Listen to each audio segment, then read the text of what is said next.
जय हिंद साथियों, आप सभी का आपके अपने परिवार आसमा सिविल एकेडमी में मैं इशार अहमद आप सभी का पुरजोर स्वागत करता हूं और आशा करता हूं कि आप सभी स्वस्थ हैं और बिल्कुल मस्त हैं। मेरे प्रिय साथियों, आज हम 22 अगस्त के इंपॉर्टेंट करंट अफेयर्स पढ़ेंगे जो कि हमारे एग्जाम के लिए बहुत ही ज्यादा महत्वपूर्ण हो जाता है। तो वीडियो में शुरू से अंत तक जरूर बने रहे, क्योंकि मेरे साथियों वीडियो का फॉर्मेट मैं छोटा रखता हूं और रोज आप न्यूज पेपर तो पढ़ते नहीं होंगे, और पढ़ते होंगे तो बहुत अच्छी बात है। तो मैं ऐसे करंट अफेयर्स लेकर आता हूं जो कि आपके एग्जाम के लिए बहुत ही महत्वपूर्ण होने वाला है। तो चलिए अपना सत्र प्रारंभ करते हैं। और सत्र प्रारंभ करने से पहले एक और सूचना आप लोगों को दे दूं कि अगर आप लोगों को इस क्लास का पीडीएफ चाहिए वो अपने व्हाट्सएप में, तो आप इस नंबर पे क्या कर सकते हो, इस नंबर पे आप कर सकते हो व्हाट्सएप 9752189752। इस नंबर पे आप व्हाट्सएप करिए, आपको आपका पीडीएफ मिल जाएगा। और जो क्लासेस चल रही हैं जीके जीएस की, जो कि हमारा इंडियन जीएस भी है और सीजी जीएस भी है, तो इन दोनों के भी पीडीएफ आपको प्रॉपर मिल जाएंगे इसी आपको व्हाट्सएप में।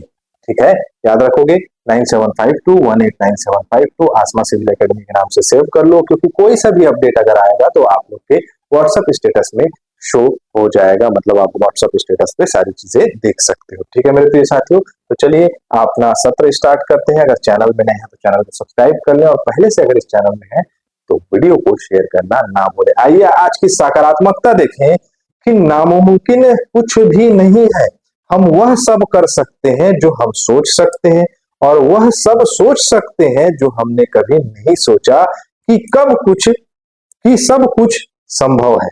मेरे प्रिय साथियों, बात बहुत ही ज्यादा गहरी और जो है समझने योग्य है। हम जैसा सोचते हैं वैसा हम बन जाते हैं। बड़े बड़े विद्वानों ने इस चीज को कहा है। क्यों कहा है?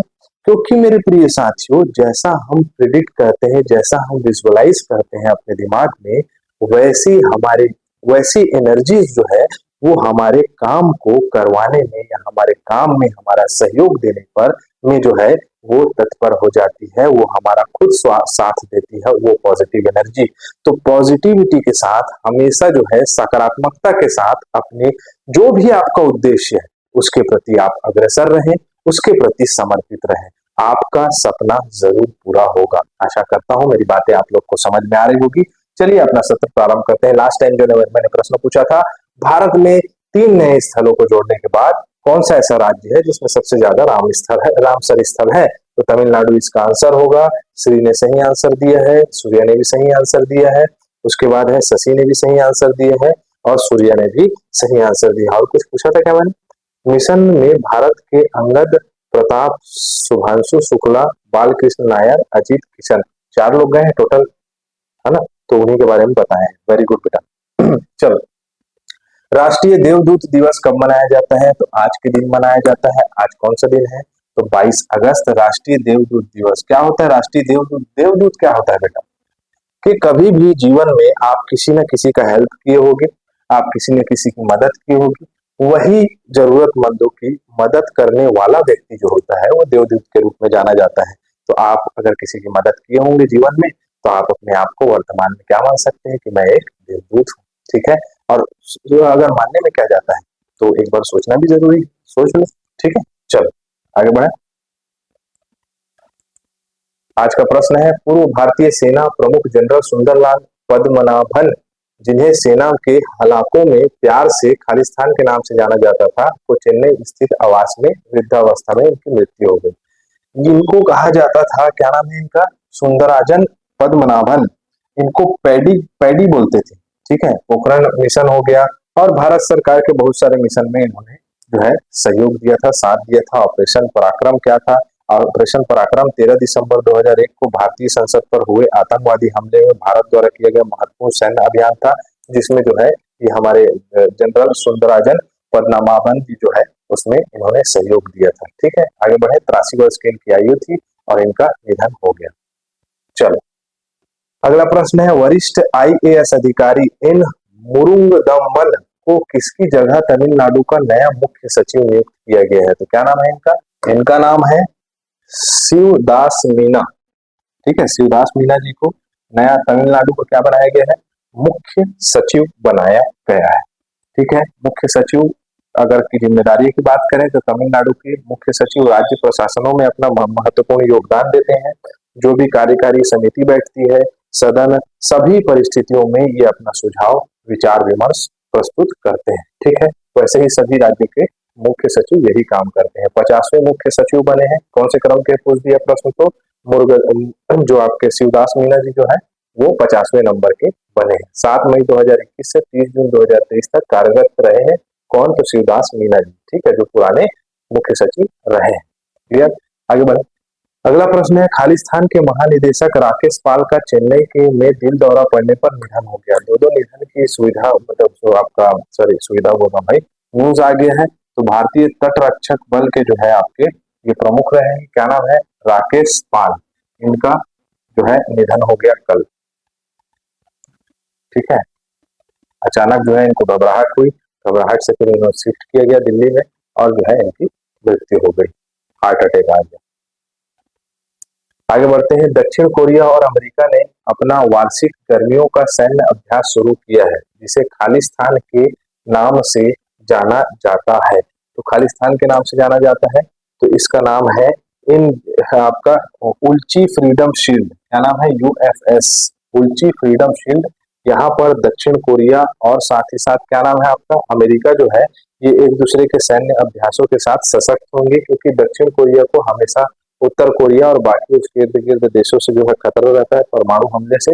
तो दक्षिण कोरिया अमेरिका के साथ मिलकर सैन्य अभ्यास करते रहता है, और इस बार जो हो रहा है उसका नाम है उल्ची फ्रीडम शील्ड। जो कब होगा, तो बेसिकली ये आपका स्टार्ट हो गया है ना, 19 से 29 अगस्त तक के ये चलने वाला अभ्यास है। ठीक है, आगे बढ़े। एक इसके इतिहास की बात करें तो उल्ची फ्रीडम शील्ड, तो जिसे पहले उल्ची फ्रीडम गार्जियन के नाम से जाना जाता था, दक्षिण कोरिया और अमेरिका के बीच लंबे समय से चल रहा संयुक्त सैन्य अभ्यास है। दोनों जगह की सेना एक दूसरे के साथ मिलकर इस अभ्यास को करती है। इंडोनेशिया और कौन सा देश पश्चिमी जावा में संगुलिक जलाशय में 7 मेगावाट का फ्लोटिंग सोलर प्लांट बना रहा है? तो किसके साथ मिलकर बना रहा है, तो सऊदी अरब के साथ मिलकर बना रहा है। कहाँ बना रहा है, तो पश्चिम जावा के आपका सांगोली जलाशय में। ये उतना इम्पोर्टेंट नहीं है, लेकिन आपका ये फ्लोटिंग पावर प्लांट जो है काफी विस्तृत तकनीक है, जिससे कि नदी जलाशयों में जो है आपका फ्लोटिंग पैनल्स डाल के सौर ऊर्जा का उसमें उपयोग करके और आपका ऊर्जा उत्पादन करना या बिजली उत्पादन करना। ठीक है, बहुत अच्छा साधन है ये। अगला प्रश्न है, हाल ही में अफगानिस्तान उज्बेकिस्तान ने कितने बिलियन डॉलर के समझौते पर हस्ताक्षर किए? तो 2.5 बिलियन डॉलर के समझौते पर इन दोनों पड़ोसी देशों ने हस्ताक्षर किए हैं। एक दूसरे को वित्तीय सहायता और स्वरोजगार के माध्यम से जो है सृजित करना एक दूसरे देशों को इनका टारगेट रहा है। ठीक है, चलो आगे बढ़ते हैं। जैसे देख सकते हो आप, अफगानिस्तान और उज्बेकिस्तान ने 2.5 बिलियन अमेरिकी डॉलर के साथ 35 समझौते पर ज्ञापन किया है। इस समझौते के प्रमुख क्षेत्र व्यापार, निवेश कवर करते हुए, जिसका उद्देश्य द्विपक्षीय संबंधों और क्षेत्रीय सहयोग को बढ़ावा देना। इन समझौतों पर हस्ताक्षर के देखरेख अफगानिस्तान के आर्थिक मामलों के कार्यवाहक उप प्रधानमंत्री मुल्ला अब्दुल गनी बरादर अंखुद, बाप रे कितना बड़ा नाम है, और उज्बेकिस्तान के प्रधानमंत्री अब्दुल्ला अरीपोव के साथ साथ दोनों देशों ने करा है। ठीक है, अगर बात करें अफगानिस्तान की, तो काबुल इसकी राजधानी है, आधिकारिक भाषा पश्तो है, पश्तोदारी, और अफगानी मुद्रा है, यहाँ की सरकार धर्मतंत्र है।